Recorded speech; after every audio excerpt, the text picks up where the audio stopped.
It had been raining since late afternoon, that kind of steady, cold drizzle that seeps into everything. I was camping alone in the backcountry of northern Oregon, about 20 miles off the main road, near a place called Baker's Ridge. I'd driven out early that morning, hiked in for several hours, and set up camp just before the clouds rolled in. The air smelled of wet pine and soil, and everything was quiet except for the distant hiss of rain moving through the forest.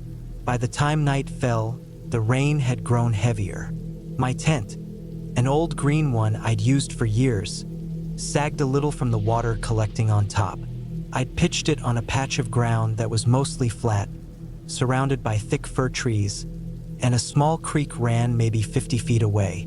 The sound of the running water mixed with the rain until it became a constant background noise that was oddly calming at first.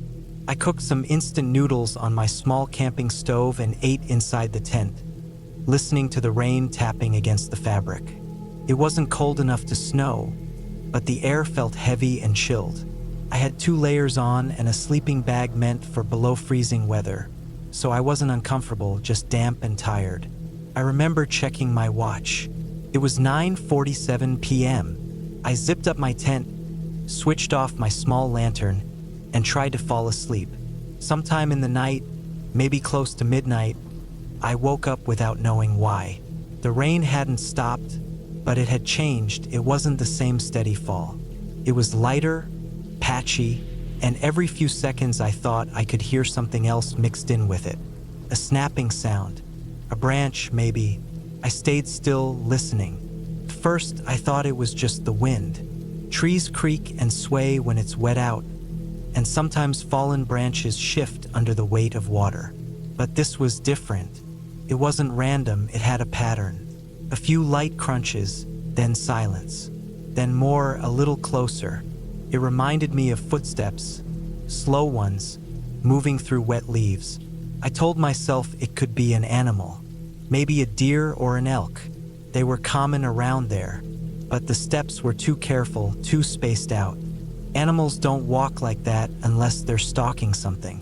I lay there, eyes open in the dark, feeling the damp air on my face. My breathing sounded loud in the tent. I tried to ignore it, to tell myself I was overthinking. But after a minute, I couldn't stand it. I slowly unzipped my sleeping bag, grabbed my flashlight, and pointed it toward the tent wall. I didn't turn it on yet. I just listened. The sound had stopped again. I waited maybe 30 seconds, maybe longer. It felt like forever. Then I heard it again on the left side of the tent this time. Closer, just a few feet away. I flicked on the flashlight. The beam cut through the thin tent fabric, making the outside look pale and blurred. I couldn't see anything clearly, just the outlines of tree trunks. I waited, trying to see if a shadow would move. Nothing. The rain made it hard to hear, but I could still catch faint sounds. A shift in the dirt, like someone trying not to make noise. I thought about calling out, but I stopped myself. My car was miles away, and there was no cell signal out there. I had a small hatchet near the entrance of the tent that I used for firewood, so I reached for it. My hand was shaking, not from cold but from adrenaline. I sat up, holding the flashlight in one hand and the hatchet in the other. For several minutes, I didn't hear anything. Then I noticed something strange. The smell. A faint, sour smell, like wet clothes mixed with something metallic. I couldn't tell where it came from, but it hadn't been there before. The sound of rain covered everything again, and I started to think I'd imagined it. Then I heard a new sound, metal scraping. It was distant, maybe 15 or 20 feet away. It sounded like something brushing against a piece of aluminum or steel. I didn't have anything metal outside except for my camping stove, which I'd left on a rock near the fire pit. I slowly unzipped the tent and poked my head out. The rain hit my face immediately. The flashlight beam shook as I scanned the small clearing. My stove was lying on its side, a few feet from where I'd left it. The metal lid was gone. I turned the light toward the trees, the beam flickering through the mist and rain. Everything was wet and gray, moving slightly with the wind. I didn't see anyone. I stayed like that for a long minute, just staring. My pulse felt like it was pounding inside my throat. I finally stepped out, 1 foot at a time, the mud sucking at my boots. I kept the light moving in slow sweeps across the clearing. I didn't go far, just a few feet from the tent, but the forest around me felt endless, black and alive. That's when I noticed the tracks. Not clear ones, just impressions in the soft ground near the fire pit. They were footprints, not boots, bare feet. I crouched down, shining the light directly on them. They were faint, washed out by rain, but I could see the shape of toes, the curve of the heel. Whoever it was had been standing right there, near my tent. The rain started picking up again, and I went back inside, zipped the tent shut, and held the hatchet close. I sat there for hours, trying not to make any noise, listening to every sound outside. The rain eventually drowned everything out. I didn't sleep at all. When the gray light of dawn finally started to seep through the tent, I felt relief like I hadn't before. I unzipped the entrance and looked outside. Everything was soaked, the trees, the ground, my gear. The footprints were mostly gone, washed away by the night's rain. My stove was still there, knocked over, and my cooler had been moved a few feet. The lid was off, and some of the food wrappers were scattered across the ground. That detail almost made me feel stupid. It could have been someone looking for food, maybe even a homeless person living off the forest. But the bare feet, that was what kept bothering me. No one would walk around like that out there, not in that kind of cold. I packed everything as fast as I could. My hands were trembling as I took down the tent and stuffed it into my backpack. I didn't eat breakfast, didn't even check the creek for water. I just wanted to get out of there. The trail back felt longer than it had the day before. Every few hundred feet, I kept looking behind me. The rain had stopped, but the forest still dripped from the trees. I didn't see anyone, not a single sign of another person. It took me about 3 hours to reach the spot where I'd parked my car. The gravel road was slick, and the car was covered in mud. As I got closer, I saw something that made my stomach tighten. The driver's door was slightly open. I was sure I'd locked it. My mind went blank for a second. I just stood there, staring. I walked closer, slow and cautious, the hatchet still in my hand. The inside of the car looked untouched at first. The keys were still in my backpack, so whoever it was hadn't tried to steal it. But when I looked at the passenger seat, I saw it muddy footprints. Bare ones, smeared across the seat and the floor. I don't remember getting into the car. I just remember slamming the door shut, locking it, and starting the engine as fast as I could. I drove down that dirt road faster than I should have, tires slipping in the mud, branches scraping against the sides. I didn't stop until I reached the main highway, and even then, I didn't look back. It's been 3 years since that night. I still camp sometimes, but never alone, and never that deep in the woods. I replaced the tent and gear I had that weekend, but I never cleaned those footprints off the car seat. I sold the car instead, just couldn't stand sitting in it. People tell me I probably ran into someone homeless or high, maybe even lost, and maybe they're right, but every time I think back to that night, the way the steps sounded, the smell, the silence after, I know that whoever was out there wasn't just passing by. They were watching me, and if the rain hadn't started washing those footprints away, I don't think I'd have made it out of those woods.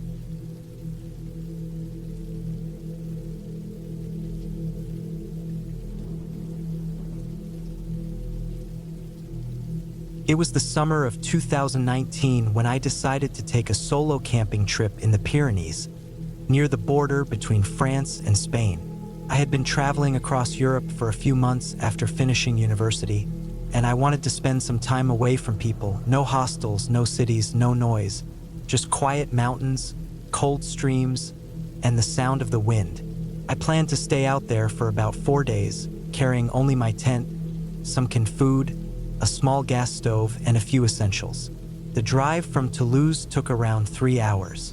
The road twisted higher and higher into the mountains, through small villages with old stone houses and empty cafes. The air got colder the further I went. By the time I reached the trailhead, it was late afternoon, and the clouds were starting to form thick gray layers above the peaks. I parked near a patch of trees and started walking with my backpack digging into my shoulders. The trail was narrow, muddy from earlier rain, and bordered by tall grass and pine trees that smelled sharp and damp. There was no one around. I didn't even see another parked car. I liked that. The only sounds were the rustling of leaves and the crunch of gravel under my boots. After about an hour and a half, I found a small clearing surrounded by trees with a view of the valley below.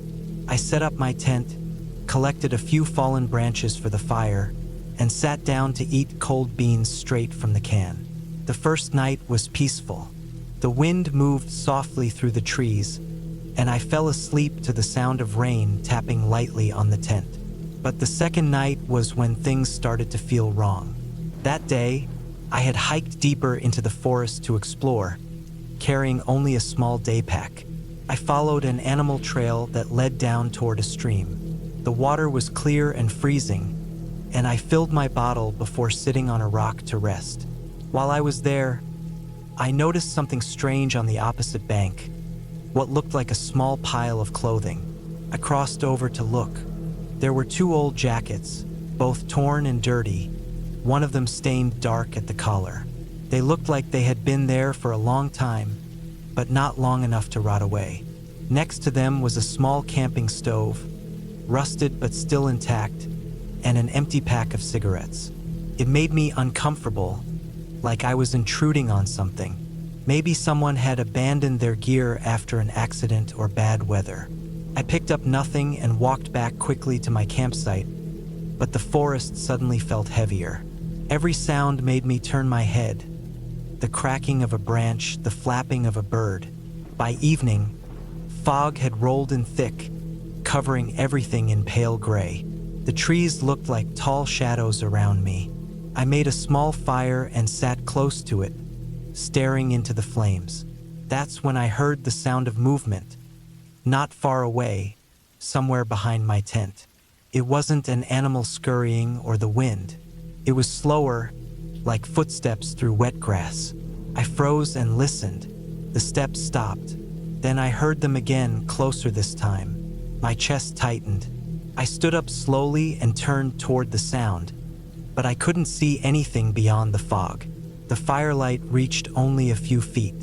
I grabbed my flashlight and pointed it toward the trees. Nothing, just fog swirling between the trunks. I told myself it could be a deer or a boar, but deep down I knew it didn't sound like that.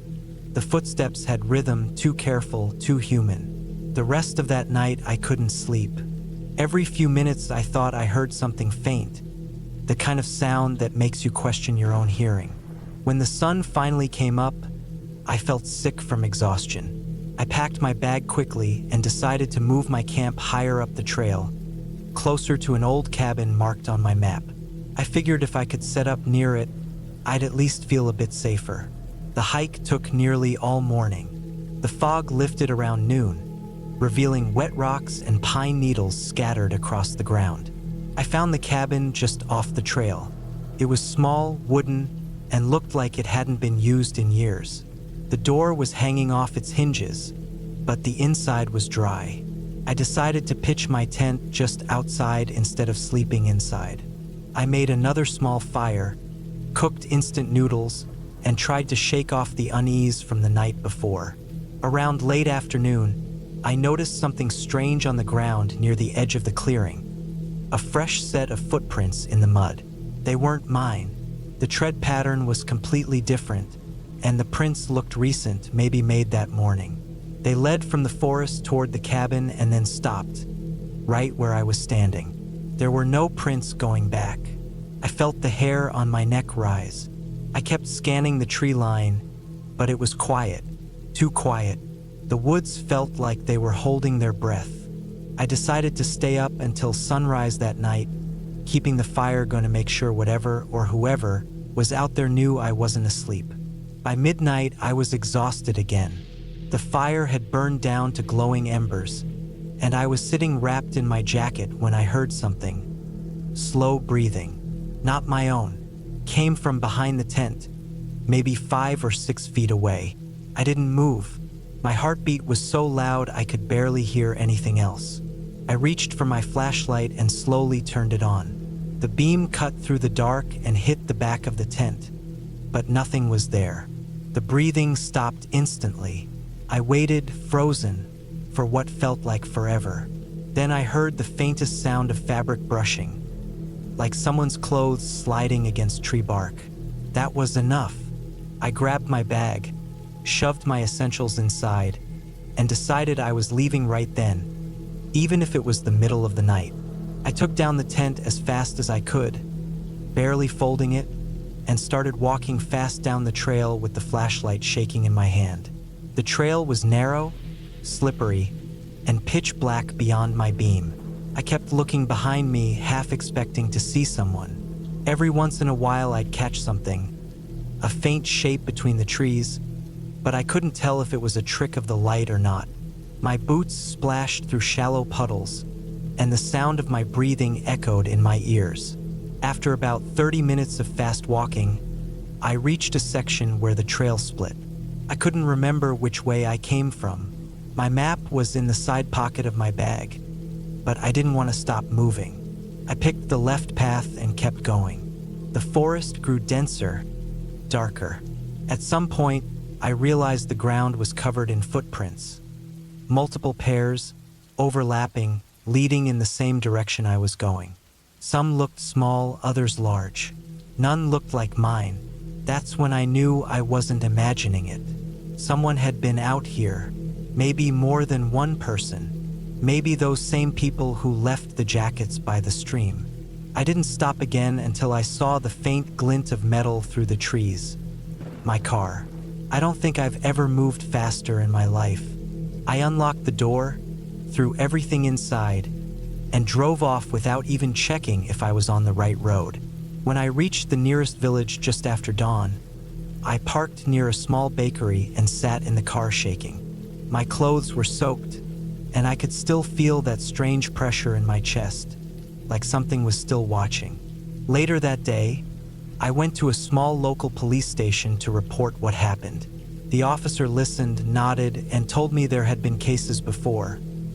Campers finding abandoned sites, people hearing things at night. He said it was probably smugglers or people hiding out in the mountains. He didn't seem surprised. He just said I was lucky I left when I did. I didn't argue. I drove straight back to Toulouse that same day and checked into a cheap motel. That night, when I finally lay down in bed, I could still hear the slow, wet sound of footsteps in the grass, circling just out of sight. I haven't been camping alone since.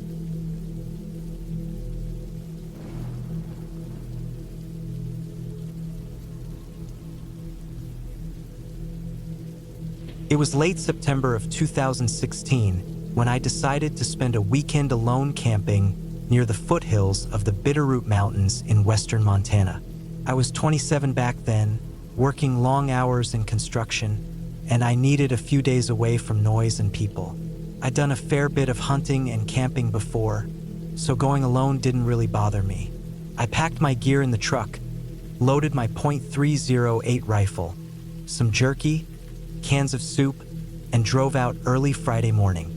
The air was cold and dry, and the sky looked clear enough to promise 2 calm nights under the stars. The forest road that led up toward the site was narrow and rough, the kind of path you'd only take if you knew where you were going. About an hour past the last small town, cell service disappeared. I followed the road for another 12 miles before turning off onto a dirt trail that curved down toward a small clearing beside a stream. I'd camped in that area twice before, and I liked it because it was quiet, away from main trails, and had flat ground for the tent. The sound of water nearby always helped me sleep. By the time I reached the spot, it was late afternoon. I got the tent up, built a small fire pit, and started gathering wood. The forest was mostly pine, thick enough that even a light wind made a low rushing sound that never really stopped. The smell of sap and damp soil filled the air. Once the fire was going, I sat for a while eating jerky and watching the trees darken against the fading orange light. I could hear the stream trickling just beyond the brush, and now and then, the cry of some bird echoing through the distance. It was peaceful, the kind of quiet that makes you realize how much noise your regular life has. After it got dark, I heated up a can of soup and poured some whiskey into a cup. The temperature dropped fast once the sun was gone. I threw another log on the fire and watched the flames twist in the wind. Every now and then, I'd hear branches snapping somewhere off in the woods, but it didn't bother me. It's normal for deer or raccoons to move around at night. Around midnight, I crawled into my sleeping bag, zipped the tent shut, and fell asleep to the sound of the stream and the wind. Sometime after 2 in the morning, I woke up suddenly. The first thing I noticed was that everything was dead quiet. No wind, no bugs, no water sound, just absolute stillness. That kind of silence in the woods always makes my skin crawl, like the whole forest is holding its breath. I stayed still, trying to listen. A few seconds later, I heard something crunch in the leaves outside my tent. It wasn't fast or panicked, more like slow, careful steps. Human steps. I stayed lying on my side, breathing as quietly as I could.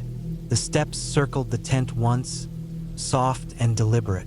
I could hear the sound of dirt shifting under the weight of boots. My rifle was outside, leaning against a log near the fire pit, which had burned down to faint red coals. My hunting knife was in my pack near my feet, but reaching for it would have made noise. I kept still and listened. Whoever it was didn't speak or make any sound other than walking. After about half a minute, the steps stopped. Then, I heard a slow, faint drag of something, like metal against fabric. It sent a chill up my spine. A flashlight beam flickered briefly across the tent wall, just a dim trace of white light moving past the surface. Then the steps moved off toward the trees. I waited, counting slowly in my head. 5 minutes, 10, nothing. Finally, I unzipped the tent just a few inches and looked out. The fire pit glowed faintly. Beyond it, everything was pitch dark. I didn't see anyone or anything. I grabbed the rifle and checked that it was loaded. My truck was parked about 40 feet away up the small rise. I debated whether to pack up right then, but it was freezing, and part of me thought maybe it was just some lost hiker or a hunter passing through.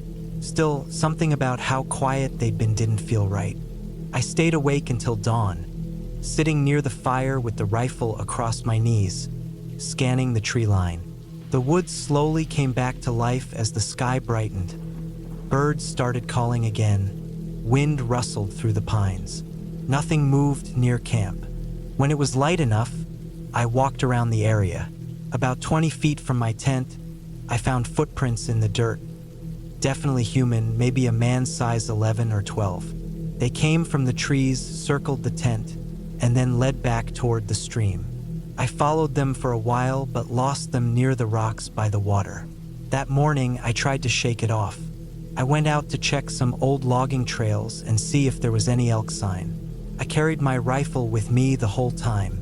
The woods felt normal again.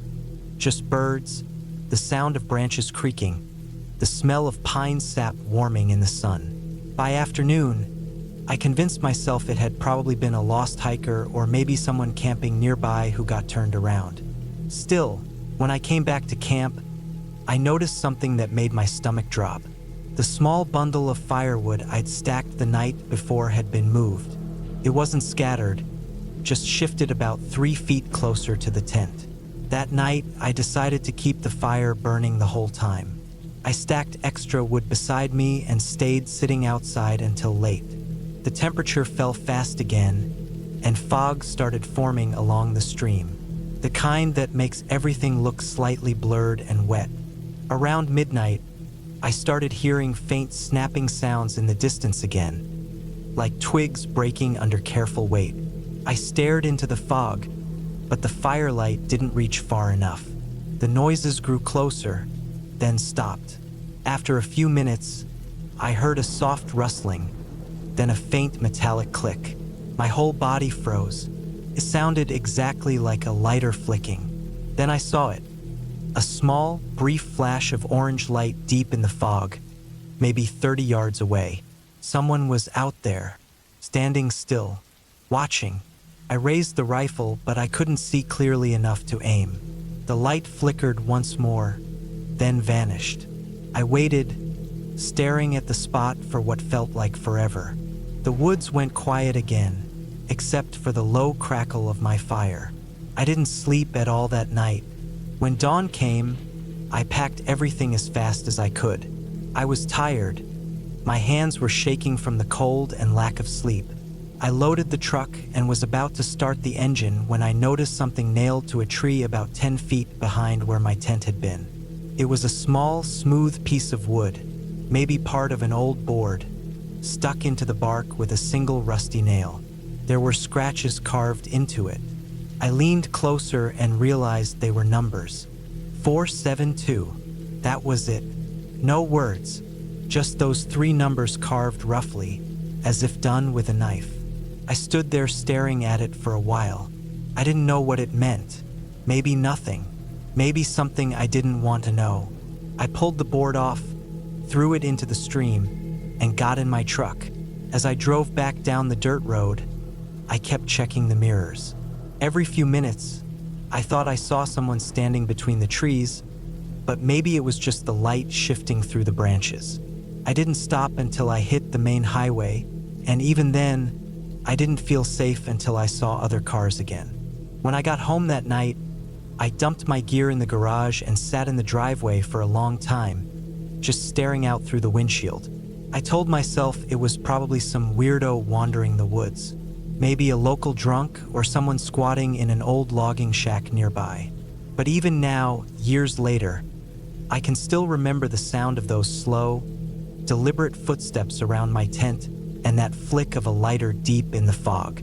I've gone camping since then, but never alone. I still keep that rifle close whenever I'm out there, and every time I hear footsteps at night, even if I know it's just an animal, I think about that piece of wood nailed to the tree and the faint, careful sound of someone watching me in the dark.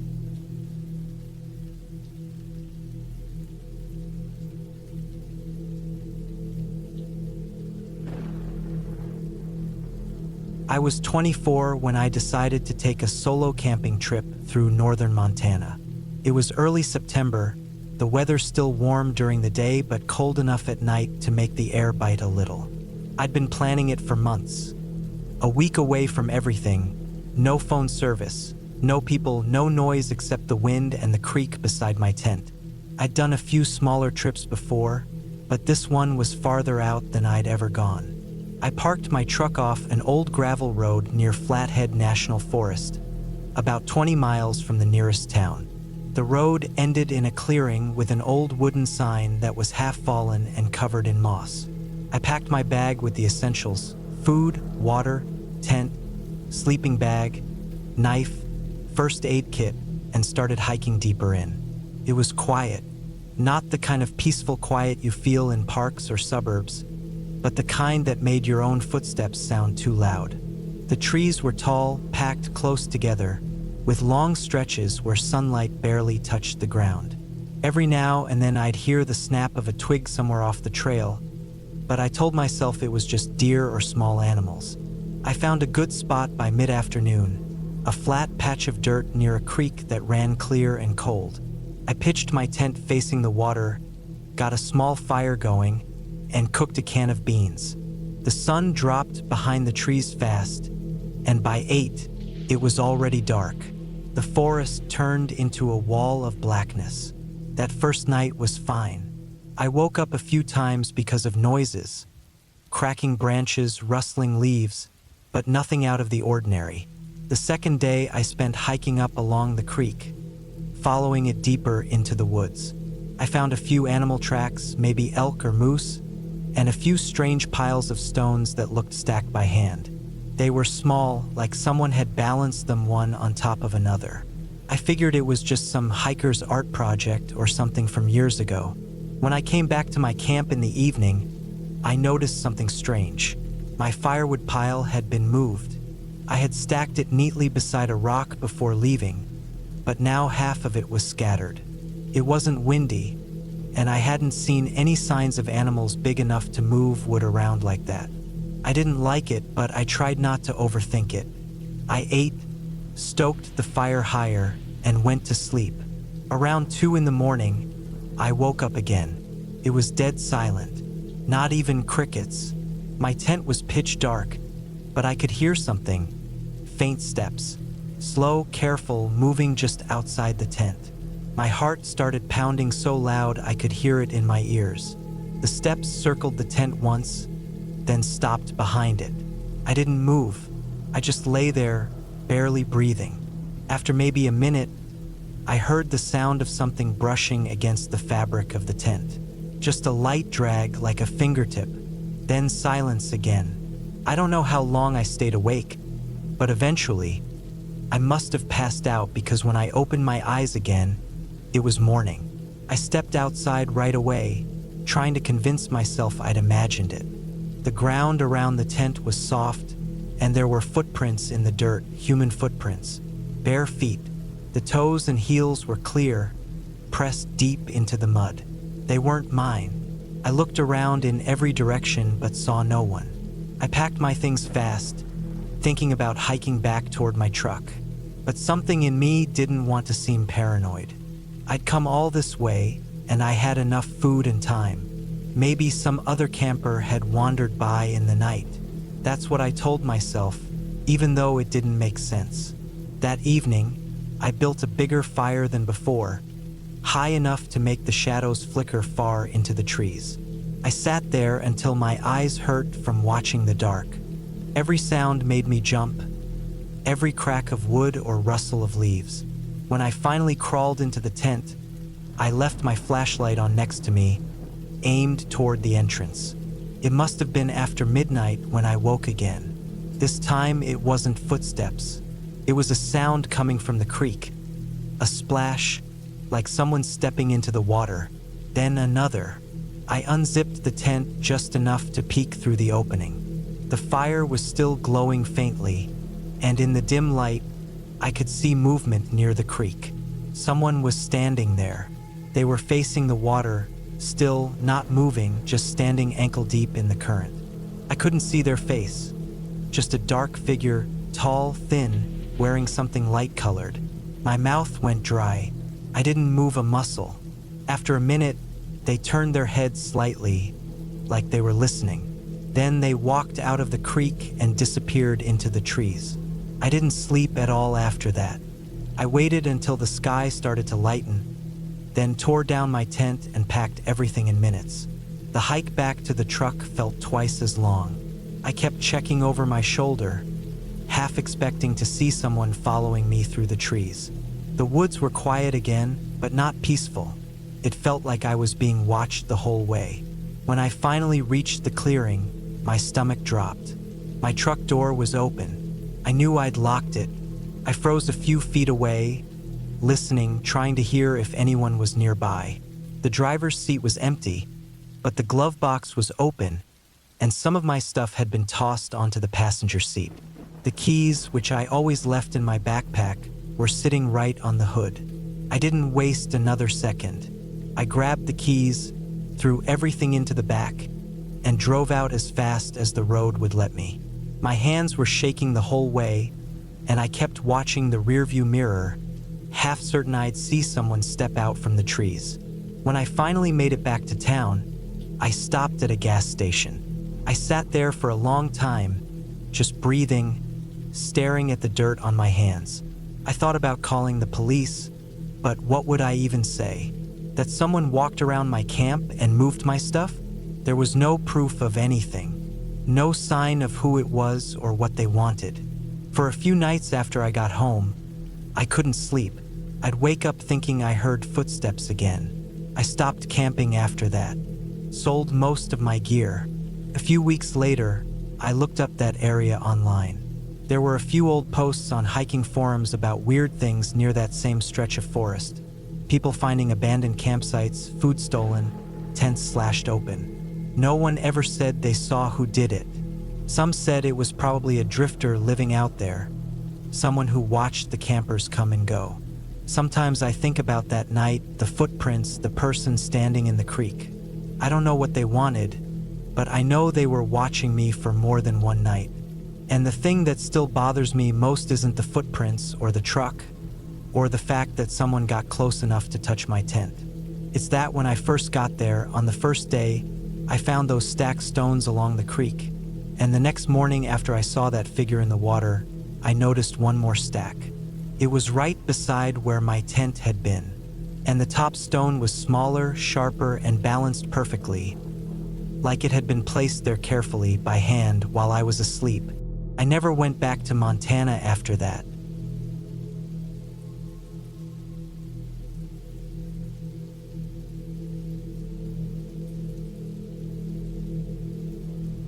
It was October of 2018, somewhere deep in the forests of northern Wyoming, the kind of place where the road ends miles before the trees do. I had driven out there alone for a 4-day hunting trip. I wanted peace, quiet, and a chance to hunt mule deer before winter came. I was 31 back then, working construction most of the year, and hunting was the only thing that made me feel clear-headed. I had camped in rougher places before, so being that far out didn't bother me at first. I thought I was prepared for everything. The first 2 days went normal. The mornings were freezing cold, the kind that burned your lungs when you breathed in. I'd wake up early, boil coffee on my small gas stove, then hike out before sunrise.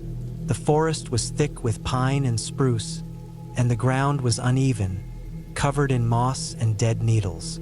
It was quiet most of the time, except for crows or the distant sound of branches cracking under something heavy. I'd seen tracks, deer, elk, maybe a coyote or two, but nothing out of the ordinary.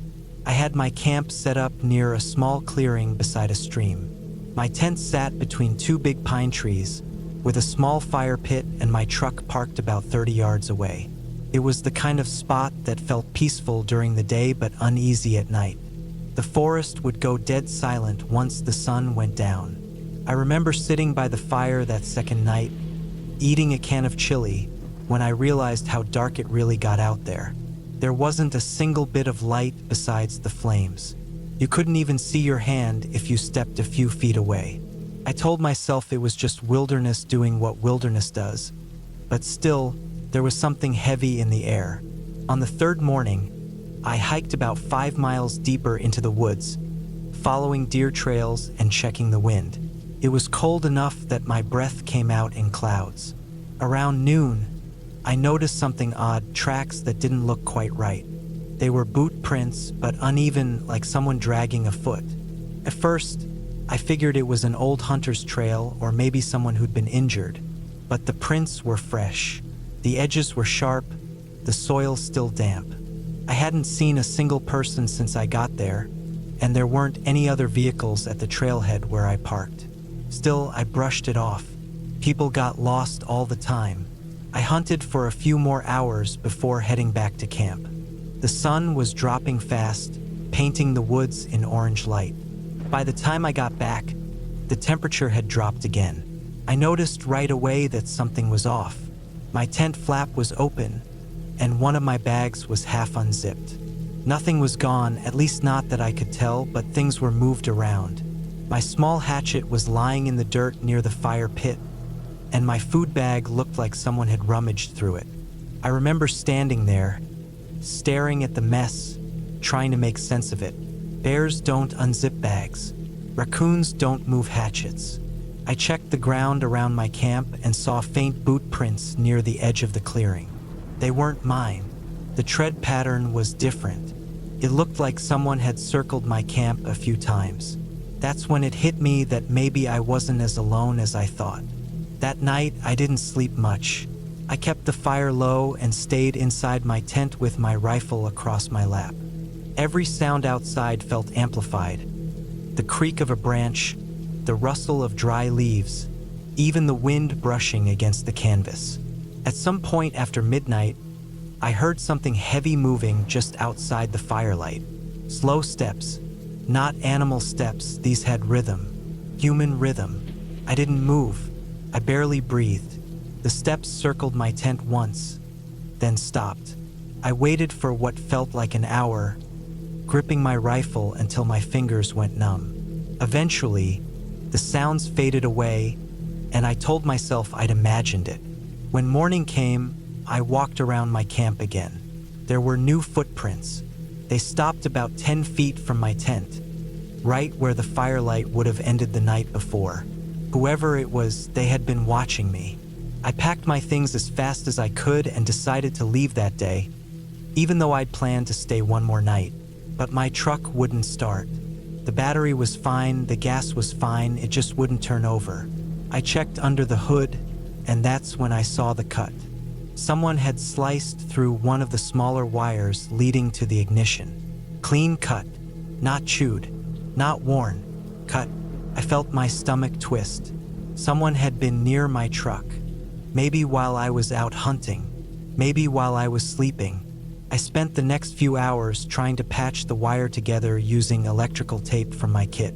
My hands were shaking the whole time, not from the cold, but from the thought that someone was out there, watching me again. By late afternoon, I finally got the truck started, but I didn't leave right away.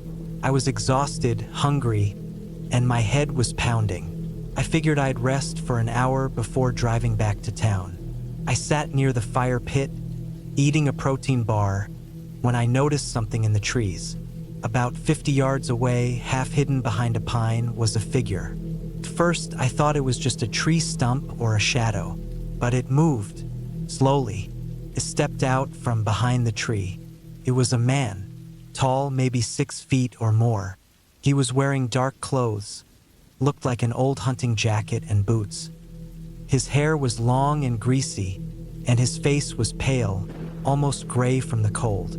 What froze me wasn't what he looked like, though. It was how still he was. He didn't move like a normal person. He just stood there, half-turned, watching me. I didn't say anything. I didn't even reach for my rifle. I just stared back. We stayed like that for maybe 10 seconds before he stepped back into the trees and vanished.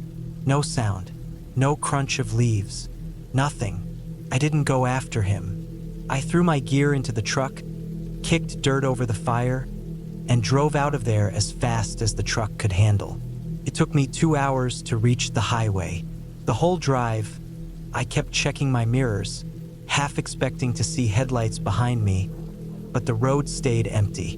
When I finally stopped at a gas station near Riverton, I noticed something else. Mud smeared along the driver's door, like a handprint. I hadn't touched that part of the truck all day. I stared at it for a long time, then just got in and kept driving. When I got home, I told myself it was probably just some drifter living off the grid. Maybe he'd seen my camp and gone through my stuff looking for food. That's what I wanted to believe. But I couldn't shake the feeling that he'd been following me long before I noticed him. A few weeks later, I went through the photos I'd taken on my trail camera. I'd set it up near a game trail about 100 yards from my camp. Most of the shots were of deer and squirrels, but in one of the photos, time-stamped the night before I left, there was something else. A man standing near the edge of the frame, half-crouched, looking toward the camera. His face was blurred by motion, but I could see the jacket, the same one I'd seen in the trees. I haven't been back out hunting alone since then. I still go sometimes, but always with friends.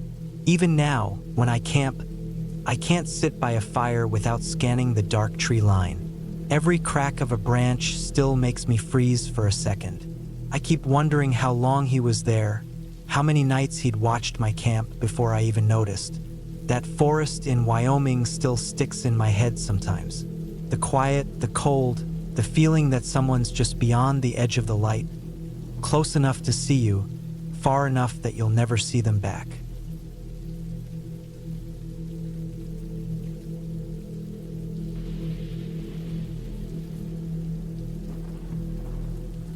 It was the summer of 2017 when I decided to spend a few days alone in the northern Arizona hills, somewhere between Flagstaff and the Navajo Nation border.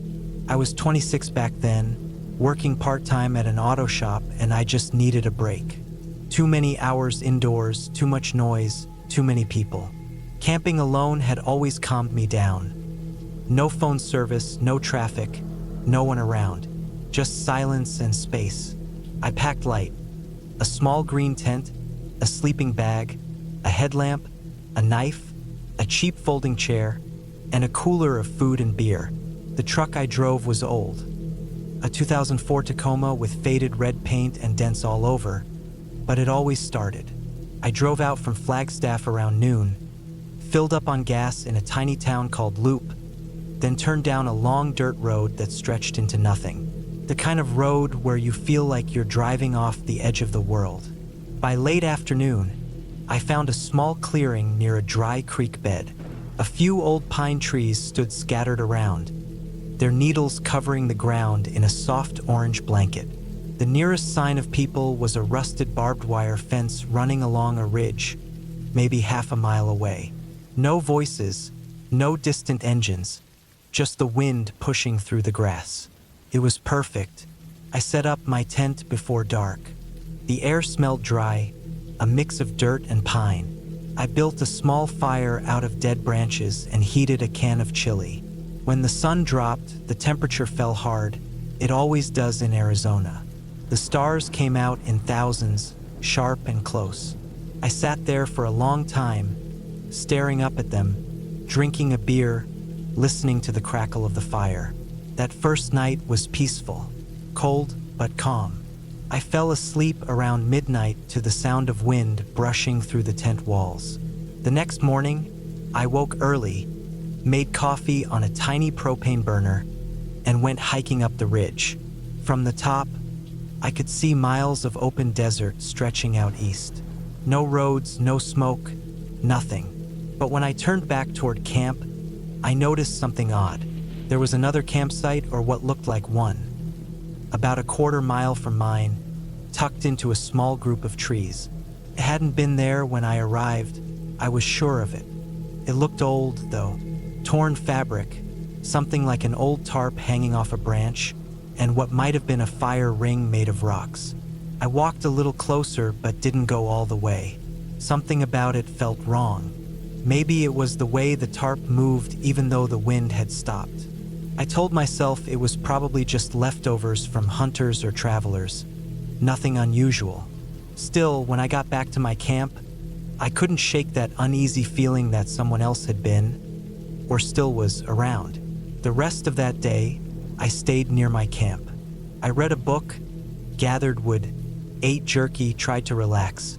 But every now and then, I'd hear faint movement, like someone stepping on dry twigs somewhere in the trees behind me. I'd turn, scan the woods, and see nothing. It wasn't constant, just now and then. Random enough that I kept telling myself it was probably an animal. That night, I didn't light a big fire, just enough to cook a can of beans and see my hands. The forest was quiet again, but the air felt heavier, like the silence had weight to it. I sat for a while, trying to enjoy it, but I couldn't stop glancing toward the ridge, where that other camp had been. It was too dark to see it now. When I finally crawled into the tent, the air inside felt colder than it should have been. I zipped the door shut, laid down, and tried to sleep. Sometime after midnight, I woke up, not to a sound exactly, more like a feeling. The kind of feeling when you know someone's watching you. My heart started pounding before I even opened my eyes. Then I heard it, slow, uneven footsteps outside. Not the quick patter of an animal, not wind or branches. Heavy, dragging steps, crunching pine needles, stopping, then starting again. I lay perfectly still, barely breathing.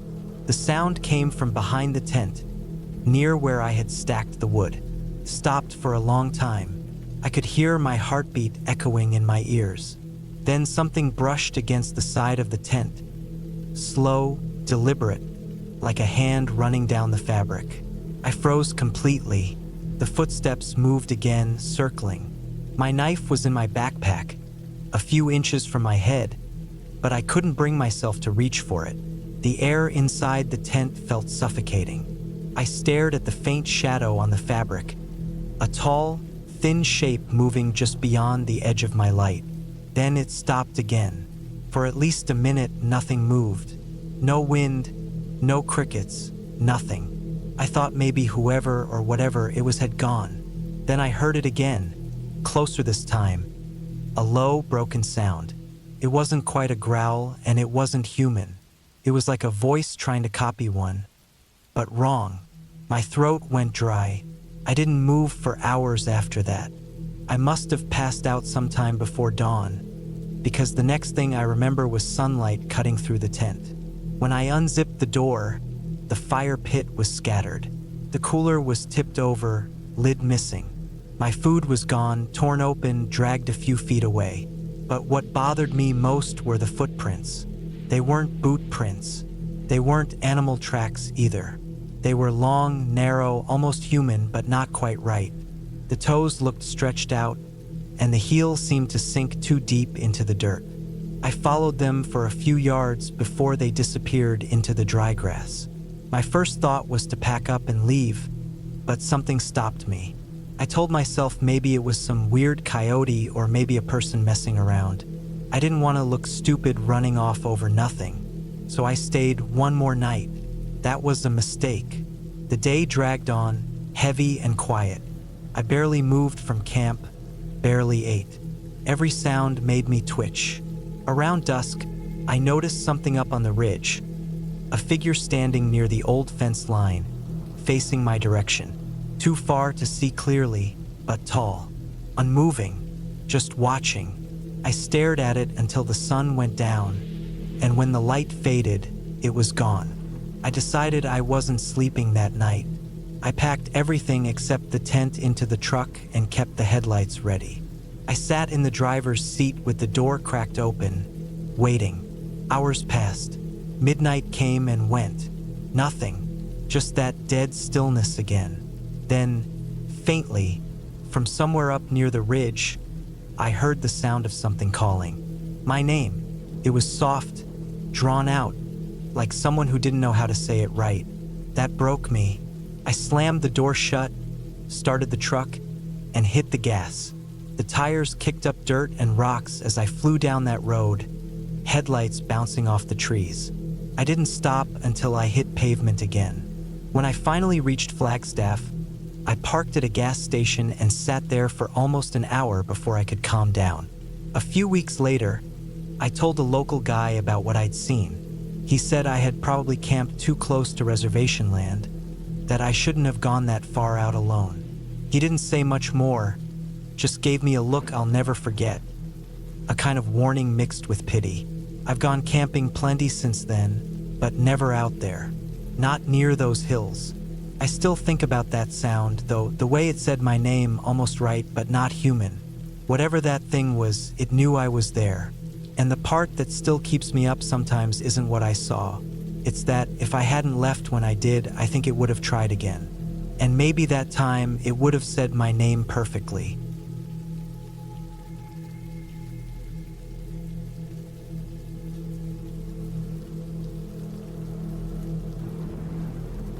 It was the summer of 2014 when I decided to take a solo camping trip through southern France.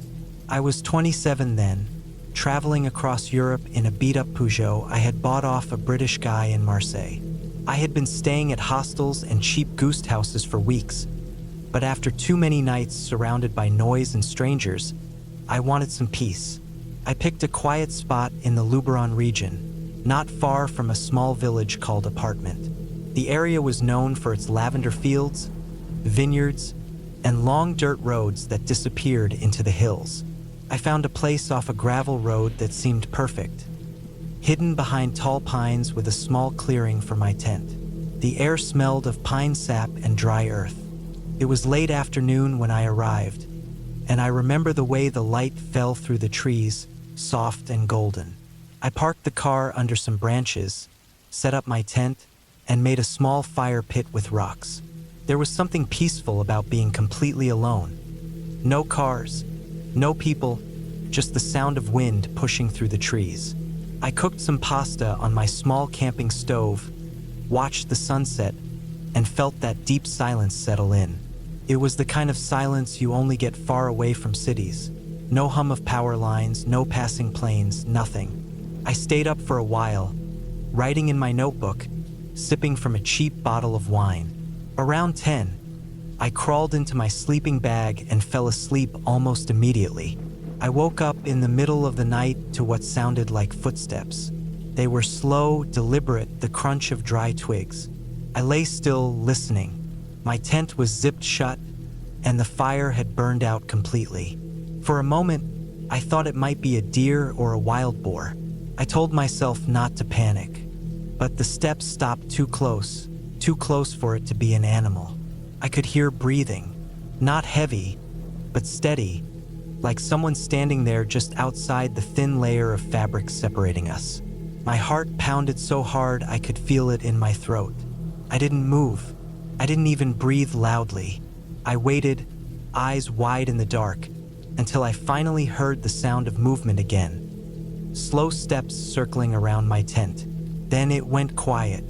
I don't know how long I stayed frozen like that, maybe 10 minutes, maybe an hour, but eventually I must have drifted back into a shallow sleep. When I woke up, it was early morning. The sun had barely risen, and everything was soaked with dew. The air felt cold and sharp. I got out of the tent, trying to convince myself I had imagined it. But when I looked at the ground, I saw footprints in the dirt. Boot prints, large ones, circling my tent just like I'd heard. My stomach twisted. Whoever it was hadn't just passed by. They had stopped and walked around me, maybe even watched me sleeping. I packed my things as quickly as I could. I wanted to get out of there, but when I turned the ignition key in the car, it made a dull click and didn't start. The battery light flickered weakly. I tried again, but nothing. My car had been fine the day before. I checked the hood.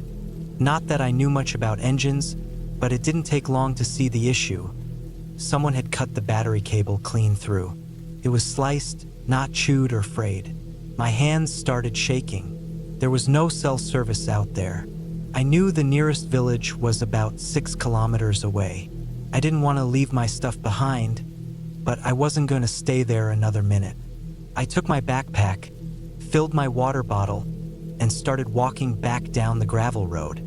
The road twisted through the woods, long and empty. Every sound made me turn my head. The snapping of branches, the rustling of leaves. I felt like I was being watched, though I saw no one. I walked for what felt like hours until the trees began to thin out. I came to a small, abandoned-looking farmhouse just off the road. Its shutters hung loose, and the paint had peeled off long ago. A rusted metal fence surrounded it. I hesitated.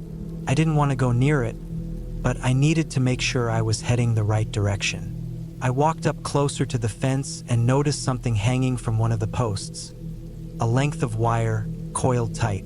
My stomach dropped when I realized it looked exactly like the kind used for car batteries. My mouth went dry. I backed away slowly and continued walking, heart racing. Eventually, after what must have been another half hour, I saw the rooftops of the village in the distance. The relief almost made me dizzy. I reached the first house I saw and knocked until someone answered. A man in his 50s who didn't speak much English. I told him, in broken French, that my car had broken down in the woods. He pointed me toward the gendarmerie, the small local police station. When I got there, I explained what had happened as best as I could. They listened, serious but not surprised. The officer nodded and said something about "da gens étranges," strange people, sometimes hanging around remote areas, watching campers or hikers. He called a tow truck for my car. The driver took me back to the campsite. The air felt heavier there, like the place itself remembered what had happened. My tent was still there, but everything inside had been tossed around. My sleeping bag was unzipped, and my food was scattered. Whoever had been there came back after I left. The driver didn't say anything, but I saw the way he looked at the footprints still pressed in the dirt near where I had slept. The car was hauled back to town. I replaced the battery cable the next day at a small garage, and after that, I drove straight north, not stopping until I reached Lyon. I told myself I was overreacting, that maybe it was just some drifter messing around, but deep down I knew it wasn't random. Someone had followed me out there. Someone had stood over my tent while I slept, close enough to touch me if they wanted. Even now, I still think about that night sometimes. The sound of those slow footsteps in the dirt, the quiet breathing, the cut wire, and the way the woods felt heavier after I realized I wasn't alone. I stopped camping alone after that. I still travel, but I stay near people now, in places where I can see lights from my window at night. A few months later, while reading the news online, I found a short article from a local French paper. It mentioned a man who had been arrested not far from an apartment. He was living out of an old van, surviving off stolen camping gear and food. They found knives, ropes, and a list of isolated camping spots written in a notebook. They never released the names of the people he might have followed or watched, but when I read the part about his van being seen parked near the Luberon woods that same summer, I knew exactly when and where that had been. I closed the article and stared at the screen for a long time, my heart thudding like it had that night. It didn't feel like a story that happened to someone else. It felt like something unfinished, like he had been right there, inches from the tent wall, listening to my breathing, deciding whether to unzip that thin layer of fabric or not. And sometimes, when I think back on it, I wonder if the only reason I'm still here is because I woke up too soon.